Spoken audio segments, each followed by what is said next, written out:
Jujur, gue merinding pas baca kronologi ini. Bayangin 28 Desember saat semua orang masih dalam suasana Natal di Manado, tiba-tiba ada lebih dari 16 lansia terjebak di tengah api.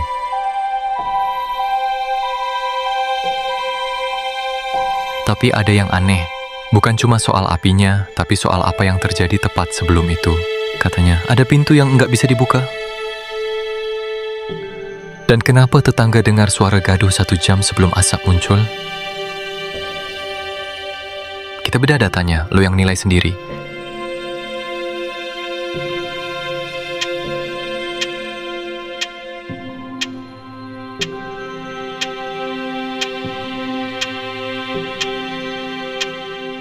Fakta kronologis. Pukul 10 malam, suasana panti dilaporkan sudah sepi. Saksi mata, warga sekitar mulai mencium bau kabel terbakar. 23.15. Api mulai terlihat dari sisi belakang area dapur gudang. 0.10. Pemadam kebakaran tiba. Tapi api sudah mencapai atap.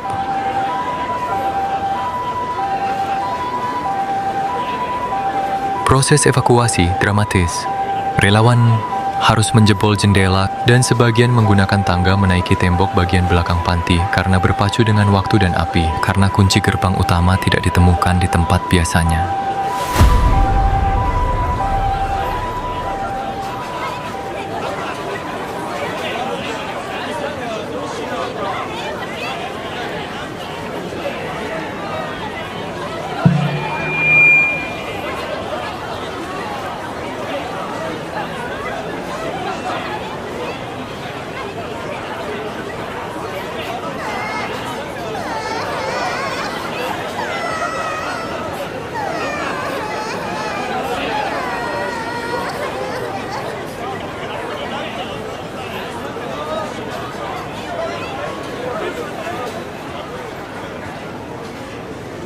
Hasilnya, 16 opa dan oma ditemukan sudah meninggal terbakar api hingga keadaannya sulit diidentifikasi. Sangat memilukan, tidak terbayangkan penderitaan mereka pada detik-detik terakhir hidupnya.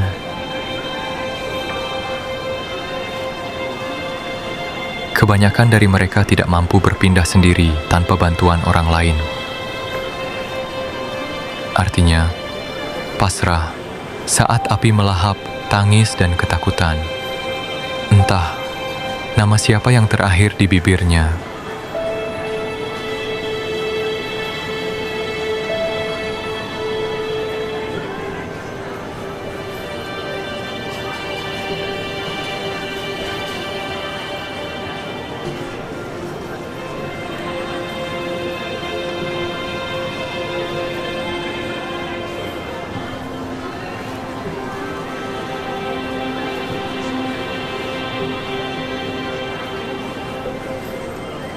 Pasca kebakaran Panti Oreda Damai Rano Muut, Manado, garis polisi dipasang di lokasi kebakaran.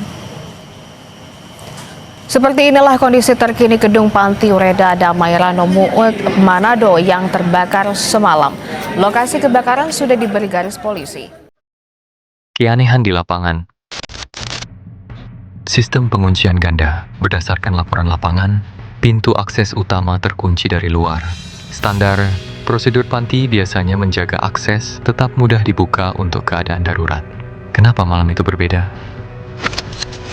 Laporan kabel baru. Data menunjukkan instalasi listrik panti baru saja diperbaiki 2 minggu sebelumnya. Apakah ini murni arus pendek, short circuit, atau ada kelalaian material?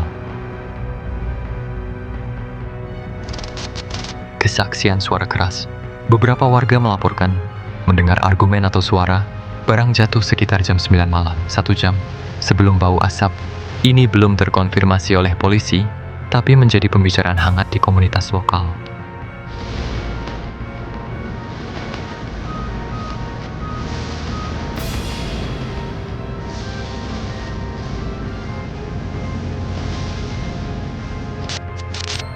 Minimnya penjaga. Dari 16 lansia yang terjebak, dilaporkan hanya ada 1-2 petugas yang berjaga malam itu. Apakah rasio ini wajar untuk panti dengan tingkat ketergantungan lansia yang tinggi?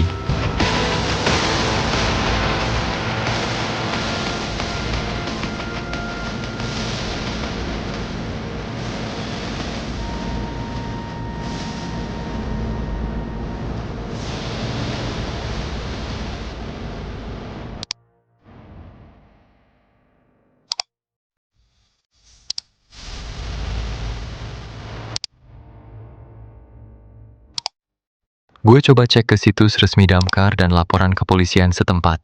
Statusnya saat ini masih penyelidikan mendalam. Belum ada tersangka dan penyebab pasti masih menunggu hasil lab 4. Jadi, narasi soal sengaja dibakar yang ramai di grup WhatsApp itu masih spekulasi ya. Guys, kita pegang data ini dulu.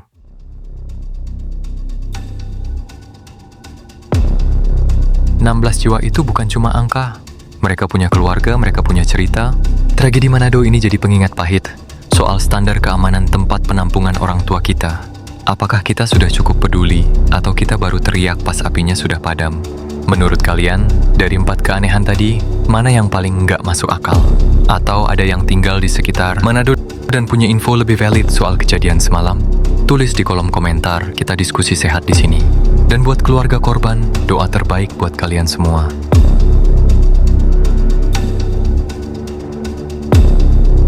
Kita cuma lihat semua tidur kita cuma lihat api sudah di atas kepala. Langsung kita loncat. Oma bangun dari kasur, Bangun dari tempat tidur. baru Baru kita ambil tongkat, kita berjalan keluar itu api dari mana yang Oma ingat? dari dapur. Dari dapur. Cepat membesar dia, dan Oma tuh. Cepat membesar.